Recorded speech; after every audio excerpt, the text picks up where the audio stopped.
I'm sure we're all familiar with a board game or two. Some of our favorites might be Monopoly, Clues, or the Princess Bride adventure book game found at a Target near you.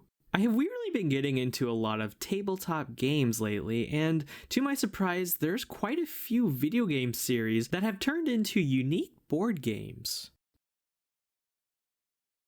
In my collection, I own the Oregon Trail, Fallout Shelter, Five Nights, and of course, Pac-Man. I would love to talk more about some of these games, but for today, let's take a look at the Pac-Man board game. Actually, I would have preferred to look at the Stardew Valley board game, but it's still sold out, so gotta wait for that. I know I don't have to give any introduction as to who Pac-Man is. I mean, the dude is a pop culture phenomena. Amongst the franchises of Mario, Zelda, and Sonic, Pac-Man is internationally well known and familiar to everyone of all ages. He's such an icon that in the 1980s, pop duo Buckner and Garcia, whoever the heck they are, made a song titled Pac-Man Fever, which I'm sure is a common choice for people throwing a 1980s appreciation party.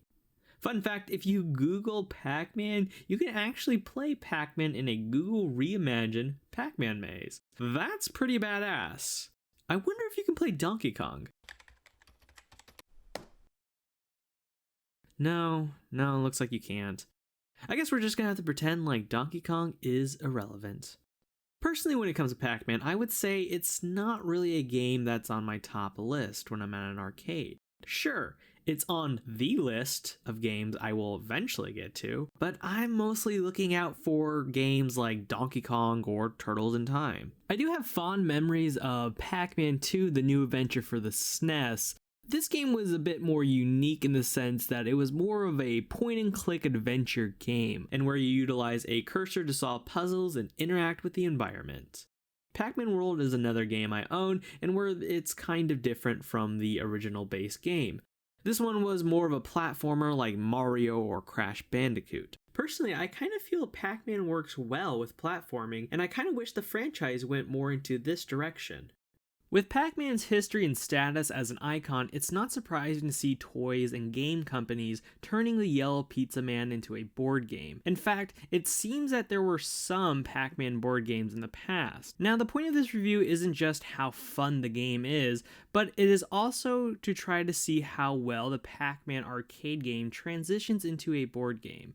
I'm looking out for gameplay differences and design choices. So without further delay, let's get to it. The board game is published by Buffalo Games and Puzzles, licensed by Bandai Namco. Now, Buffalo Games has a pretty impressive portfolio in turning arcade classics into at-home board games. Check out this rad Space Invaders game. It looks like it's combining paper football with some sort of card game. That's something to keep an eye on. They even have Tetris and this interesting Willy Wonka looking game. Their jigsaw puzzles are okay. They have some relevant pop culture stuff, but not really my thing. I do really dig the Spidey puzzle though.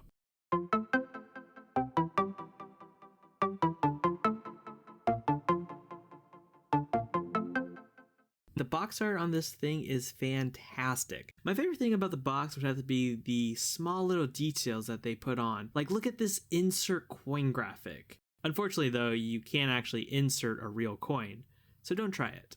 I also love it how they use these little Pac-Man sprites as an indicator to show you how many people can play the game. That's pretty neat, honestly. The back of the box reminds me of an arcade screen where you can see the side panels that feature artwork and give some hints, while the middle is where all the content is displayed, showing off selling points and gameplay description.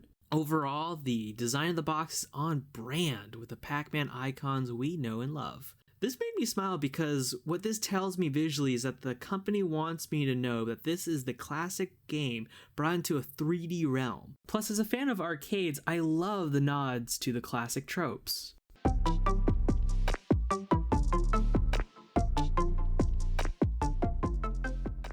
Besides the amazing box design, this game does not cheap out on the minifigures. I love these Pac-Man figures so much that I feel like I need to put these guys into a glass display case. You know, away from dust in the hands of people. Buffalo Games did a really good job translating the 2D sprites to a 3D minifigure. I mean, look at them. Their colors are on point and their expression really represents their video game counterpart. Color me impressed with these things.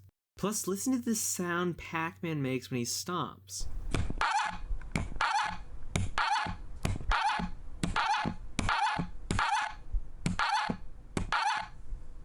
Yeah, that's right. As Pac-Man navigates through the maze, you'll be greeted with the classic wonka wonka sound. Although me saying it out loud sounds really stupid. I like these yellow dice, but honestly, they're just dice that were colored yellow. They're kind of a meh to me. I own the Back to the Future Funko board game set, and I like how the icons on the dice are original and engraved into the dice itself. Although I will take normal dice over these god-awful Oregon Trail dice, which is just a half-assed do-it-yourself sticker fest. What, was it because it was a Target exclusive you had to cheap out? Look, it's starting to peel. Fucking dice. I'm a big fan of trading card design, so seeing how well the pixel art works with the dark background of the cards is a major plus in my book. The tokens are really well crafted, but I'm not a huge fan of poking cardboard pieces out like this. I'm always worried I'm just gonna tear off the artwork or something. My favorite has to be these little ghost eyes, which I'll explain later what they're used for in a minute. Lastly, the board. What can I say? It's pretty much the maze come to life. My favorite part of the maze has to be the centerpiece, because if you look at it, the colored boxes make up the overall shape of the design and the font. That's pretty ingenious. Good design, guys.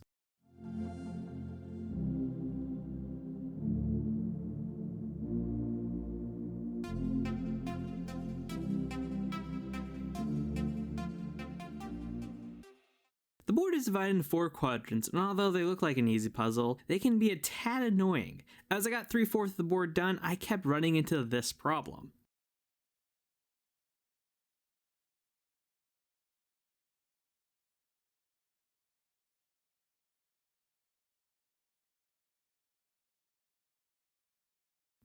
Turns out you have to do some folding and bending to get the pieces to slide in just right. One thing I am learning about board games are stickers. I hate stickers. I'm not a fan of them because I always put them on wrong. And they either come out a bit crooked or I just miss the mark completely. Seriously, I hate stickers. You know those dots Pac-Man eats? Well, those dots are now pegs and you have to place them in yourself. That means you have to pop every little dot into these holes, which can be tedious as fudge. Not to mention, look how small these things are. If the game didn't come with 3 extra pieces, I would be afraid of losing one. Actually, I'm still afraid of losing one. After you got the board assembled and stickers in place, you can finally play the game. The good thing about this is once you're done with the dots and stickers, you don't have to do this ever again, unless you're some sort of sicko who likes that kind of stuff. But hey man, I'm not judging. We all have our weird kinks.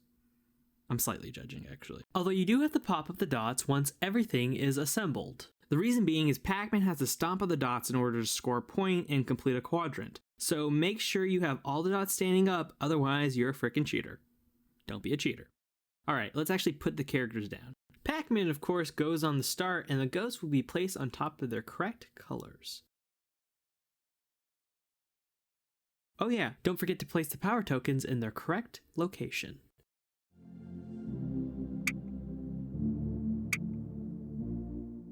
The goal of Pac-Man the board game is pretty simple. Pac-Man moves around the board and eats everything in sight. Each player will take the role of Pac-Man at least once per game, and while playing as Pac-Man, your job is to score as much points as you can. Once your turn is over, you will tally up your score and the next player will take on Pac-Man's role. Once everyone has had a turn, you will all compare scores and the player with the highest is determined the victor. When you're not playing as Pac-Man, you and your non-Pac friends will be playing as one of the 4 ghosts. You got Blinky, Pinky, Inky, and Clyde. Sweet, sweet Clyde.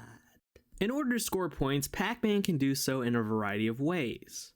After consuming a power pellet and eating down on a ghost, you will be granted a 200 points ghost token, which is a fun way to keep track of all the opponents you have eaten. He can also consume all the dots in one of the 4 quadrants of the game maze. Each completed quadrant will grant you a mini board token, which is worth up to 800 points, and you will get up to 3,200 if you eat all the dots on the board. That would also grant the player the opportunity to move on to level 2. You can also score points by eating fruits, which each fruit is worth a different number of points, so keep that in mind when strategizing. The game does offer an alternative way to score points, but I'm a bit unclear if it really should be considered as alternative. The rules state that each dot can be worth up to 40 points, so in case you didn't complete an entire quadrant, you can just count up the amount of dots you stomped on. They stated it's for arcade purists, so again, it's probably optional, but it also makes more logical sense to utilize as gameplay. What's funny about this gameplay is that the game ends when Pac-Man is caught. If Pac-Man completes the board, they will move on to level 2. Once they complete that, they will then move on to level 3, 4, and so on. Ideally, if you have a friend who's just good at maneuvering around ghosts, essentially they can go on forever. I want to say there is a cutoff point, but I couldn't find one in the rules. So if you are just that good, then have fun annoying your friends, which I'm sure you're going to be super popular after the night. Moving around the board is pretty simple. When you're playing as Pac-Man, you roll a set of 3 dice. Once rolled, you do the simple task of counting up the total and moving Pac-Man around the maze, while strategizing a way to score big points. The ghost movements are a bit more randomized, as in order to move a ghost, you must draw one of these cards, so you pretty much can't control the outcome of a random draw. The blue cards indicate you are playing on level 1, which according to the manual makes the ghost a bit slower. Now, the yellow cards are placed into the deck only if and after Pac-Man makes it to level 2. The effects of the yellow cards will increase the number of movements the ghost can travel, thus making them faster. Now, when Pac-Man eats the power pellets, the moving mechanics become slightly unique in a way. Rather than re-rolling all the dice at once, you roll 1 dice per movement until you're out of dice. While in this phase, Pac-Man can finally chomp down on some ghosts and turn them into these little eye tokens I was awing over. The designs of these tokens are just kind of hilarious in a way, because they just look so depressed after being eaten, yet at the same time they also look like they're just accepting their fate. They're all like, yeah, I guess I'm back to ectoplasma. Figures. Once a ghost has been ectoplasma, they will have to wait until a ghost movement card is drawn, and then make their way back to the ready section of the board to be revived. And that's pretty much it. You do all this until the ghost player catches Pac-Man. Once that happens, it's the next player's turn and they get to finally take on the role of the yellow ball. Now, in terms of modes, there is something called arcade mode. What that mode does, it allows Pac-Man to start the game with 3 lives rather than 1. But it also entitles you to start the game with all the yellow cards inside the deck rather than wait until you reach level 2. So the main question is, how does it compare to the arcade game it was based off of? Honestly, it's a legit adaptation, almost 100% pure. The game does a fantastic job turning the classic hit into a 3D physical game you and your friends can play.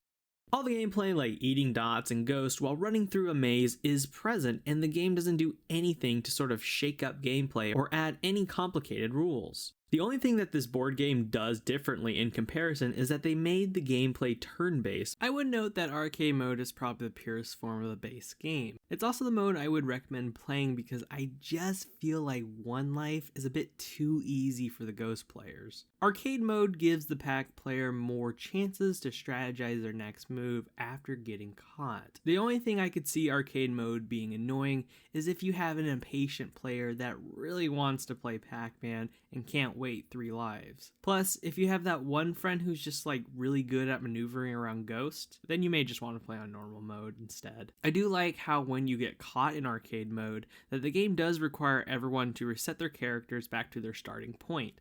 It's a nice touch and it really does make you feel like you're playing the classic arcade game. Of course, this game is missing the overall thrill of going to an arcade, but it's a nice substitute when you're stuck at home. All in all, I do generally like this game. The gameplay, although simplistic, still offers a bit of a challenge for adults while keeping it manageable for children. Plus, it's a nice addition to have for a chill board game night with some pizza and drinks. Of course, my favorite thing about this game is the design and the artwork of the box and minifigures, so I kind of feel obligated to review this as a collectible rather than just a game. I would note that this game, although fun, is the type of game you would play once and then move on to something else. At least that's what it was like for me. I still will play this again, but maybe not twice in the same night. To be fair, Pac-Man the board game did kind of feel more of a warm-up game. It's a game that will be played, but out of a list of others. Plus, once your turn is over and you reset the board,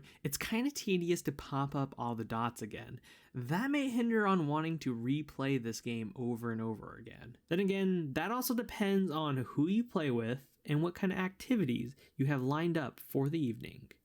I can for sure see people getting really competitive over this, so maybe if you are a competitive type of person or have a group that is, then maybe this is the kind of casual fun you don't mind repeating through the night. The game does pair well with like a 1980s theme night, if that's your thing. Although if you are throwing an 80s throwback party, play an Outfield album. It can't just be music you heard from a John Hughes movie. Diversify your nostalgia. Speaking of nostalgia, this game does spark up a lot of that feeling. However, I would argue Buffalo Games did more than just ride the 80s nostalgia hype train and delivered a well-crafted and well-designed product that I hope you will enjoy.